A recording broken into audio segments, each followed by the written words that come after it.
What is up, viewer out there watching this video? Rocks back here, and the year is 2023. The Vancouver Canucks are heading in to the 2023-24 season, and I thought it would be a great idea to come over here into NHL 18 and make a GM mode where we showcase the absolute best case scenario for our current prospect pool and young guys. So what I did was I removed the salary cap so I could have as much flexibility with these lines as I wanted to, and I decided to build up a team of Vancouver Canucks players that associates with our current prospect pool. So without further ado, let's go into edit lines and see what the Vancouver Canucks prospects in their primes is going to look like. Let's head in right here.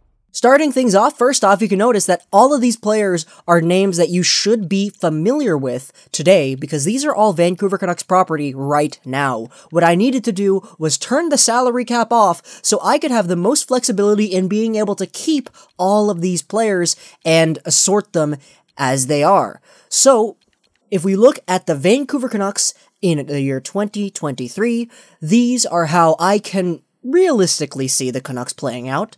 We have a first lineup here of Jonah Gadjovich. He grew at a top 6 medium rating to an 87 overall, so that's really good. We got ourselves Elias Pettersson as our first line center. I had him set as a medium franchise, because realistically, you could make an argument for that. I think most people would have Pettersson maybe at an elite green, but I think a medium franchise isn't out of the question. Because with the whole Forsberg thing going on, with the whole he's doing better than Forsberg thing, with the whole oh he's better than Naslund thing that's going on, I think that a medium franchise, it's not unrealistic. Sure, it might be a bit wishful, but I don't think you can argue too much with that. And of course, we have ourselves our first line right winger, Brock Besser, a sniper. He's a medium elite and he grew to a 92. Look at that shot rating. Oh my goodness. I didn't edit this beforehand, guys. This is what Besser grew to in the game. Dahlin, he was a top 6 medium. I made him that, and now he's an 87, and he's the first line left winger. If we go down to the second line, we got ourselves Bo Horvat. I left him at the top 6 green, and he didn't really grow. I mean, he was at an 84 to start the game, and now he's an 86, so that's good, but of course, I think that we, as Canucks fans, might be able to expect Horvat to become a little bit more than an 86 as time goes on, especially once he reaches that point of 28 years of age. Going over to the left wing, we got his partner in crime, Sven Baertschi. He's been here basically the whole time Baertschi has been in Vancouver. He's been with Horvat. So, why break them up now? It's proved to actually be successful in real life. Baertschi's an expendable player. You can play him anywhere you want, and he'll succeed. He's playing here on the Canucks' second line in 2023. And Kole Lind. This one is a little bit of a controversial one, because there are better players who could be suited to play alongside of Horvat and Baertschi, but Kole Lind is a player who thrives offensively. Look at his offensive stats, his offensive awareness, his shot, and he's a player who really needs talent around him to really excel to the best of his abilities, because if Kole Lind is out there doing his fancy moves and everything, you got a guy like Bo Horvat on his line who will make sure that any defensive liability acts that Kole Lind commits, they're not gonna be too in trouble. And Kole Lind, I set him as a medium top 6. He's actually originally listed as a low top 6, but I didn't leave him at that because I know that players with the low potential never grow. Like, it sucks just how infrequently red-rated prospects grow. You can have a few red elites, and the highest you'll see them grow to is an 83. It sucks. And I don't think that Kole Lind is a top 6 red. I'd much rather have him either as a top 9 green or a top 6 medium. And because, you know, bias and everything, I went with a top 6 medium. He's here. He's a second line right winger on the Canucks in 2023. Going down to the third line, we got ourselves Jonah Gadjovich. And Gadjovich is a player who I set as a top 9 high.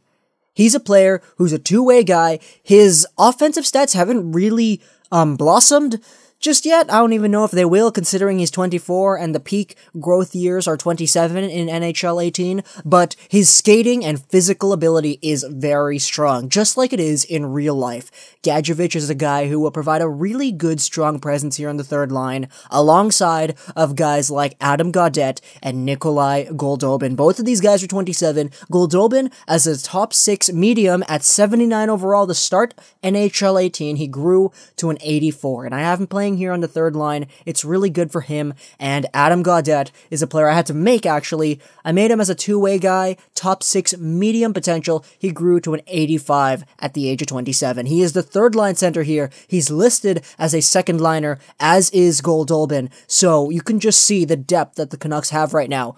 Lind is actually listed as a second liner as well, but he's debatable. He could potentially be a middle six kind of guy as he steps into the league, but I wouldn't be surprised if the team looks like this, if the top 9 of the team looks like this in 2023. Going down to the fourth line, we got ourselves a surprise. Petrus Palmu is right here, and in contrast to the other top 9 high that the Canucks have on the third line, Gadjovich, Palmu's offensive stats are very much better, and Palmu, I set him as a bottom 6 high, because I personally wanted to see him on the team come 2023, but he grew to a top 9 high, and now he's an 82 overall player, which is good enough to list him as a third liner.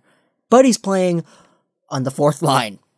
So Petrus Palmu is here. He's 5'6", 179 pounds. His offensive awareness is at 93, so that's really gosh darn good. And he's playing here on a good fourth line with Zach McEwen, who a lot of Canucks fans, Utica Comet fans, are getting really excited about because he's just coming into the Comet system and he's playing really well. And Jake Virtanen, who is still only an 81 overall come 5 years later down the line. He's 27 years of age right now, 81 overall, and his skating and physical stats are still off the charts.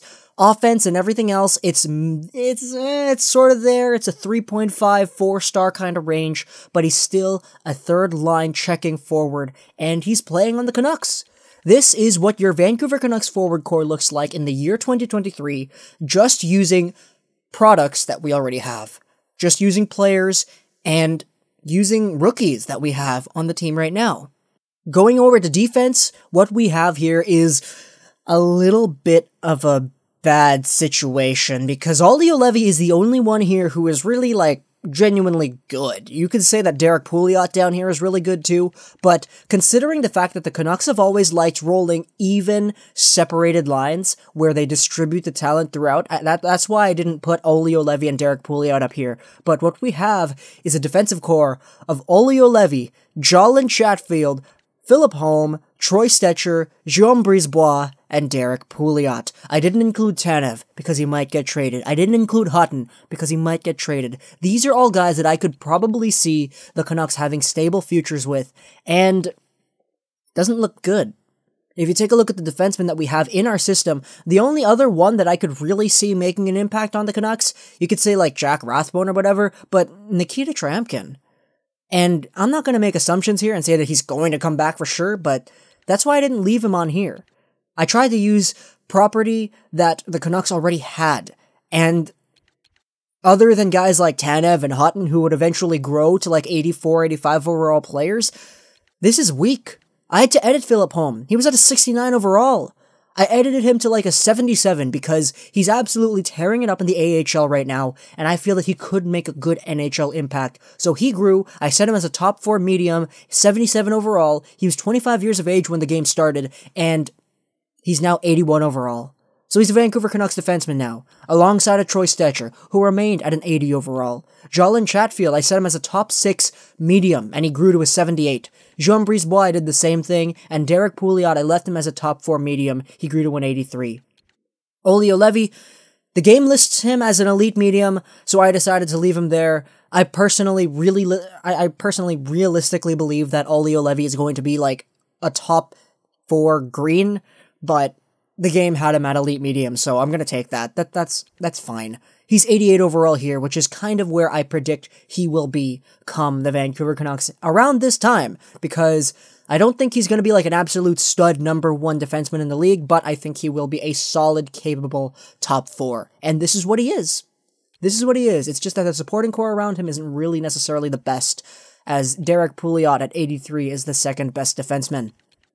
Going over to goaltenders now, this is the exciting part because we got ourselves a Thatcher Demko with elite medium potential growing all the way to 90 overall and a backup of Michael DiPietro with medium starter potential growing up to an 84 overall. Both of these guys are capable NHL goaltenders, NHL starters, mind you, and later down the line, the Canucks are going to have to make a really big decision on who they want to keep in net and who they want to keep as a backup. Maybe we'll have like Michael Gartieg as a backup or whatever.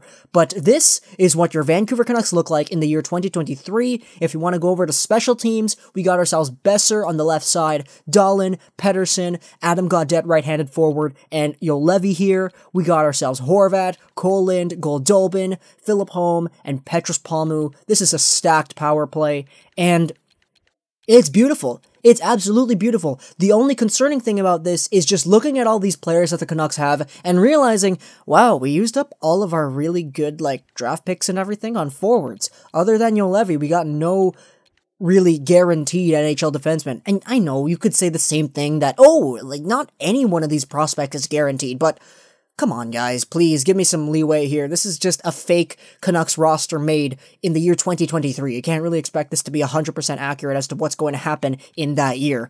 So, without further ado, I'd like to take this team and simulate all the way to the end of the season, just so you guys can see where this team ends up amongst the rest of the league. First off, let's go over to the first preseason game against the San Jose Sharks. We'll simulate up over there, and then from there I can show you guys what the team looks like on paper. Just literally speaking in terms of overall. So if we go over here, the Vancouver Canucks are listed as 97 offensive, 89 defensive, and 94 goaltending-wise in terms of statistics. That offensive core is really strong. The defense kind of lacks down a little bit, but it's still an A defensive core. Well, I mean, the defensive core kind of incorporates the defensive stats of the forwards as well, so I guess it's a team effort there. And the goaltending, 94, you can't go wrong with that. So let's simulate all the way to the end of the season, see where the Canucks end up, see if they win the cup, and just see how many points this awesome stacked team is able to grab. I'll see you guys there.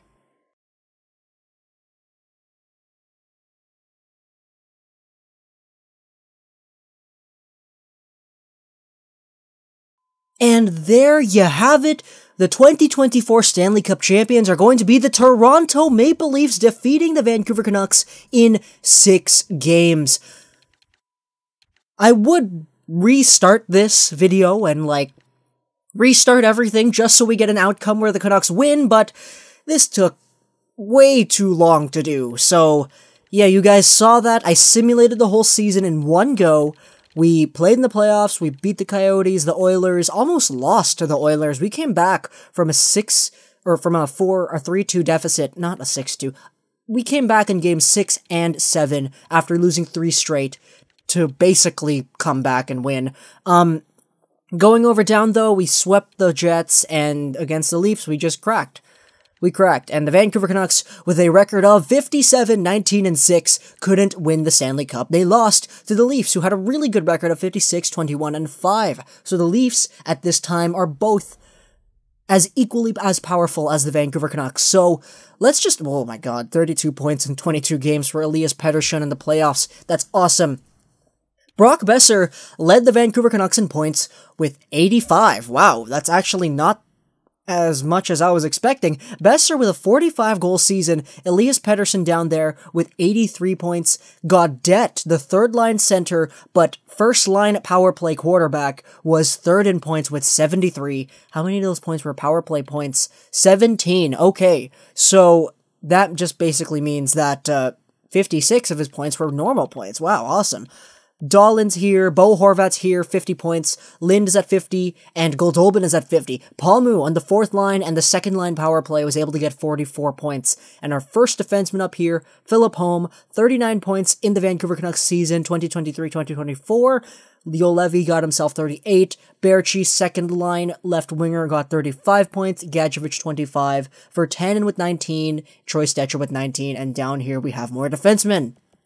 So, what is this season? Well, it's good. it's good. We have no 100-point getters, but I don't know if there really was a 100-point getter in the league. Yeah, exactly.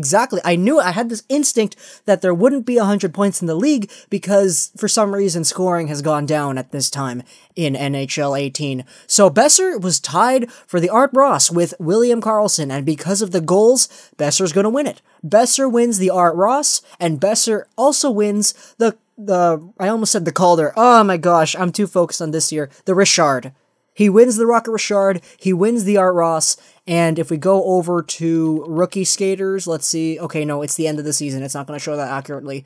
If you go to defensemen, Erik Karlsson, 68 points. Adam Bachfist, whoa, 67 points. Wow, that's good, but you can see there's no Vancouver Canucks defenseman on here because our first one, Philip Holm, is down here at 39, so yeah, he's here.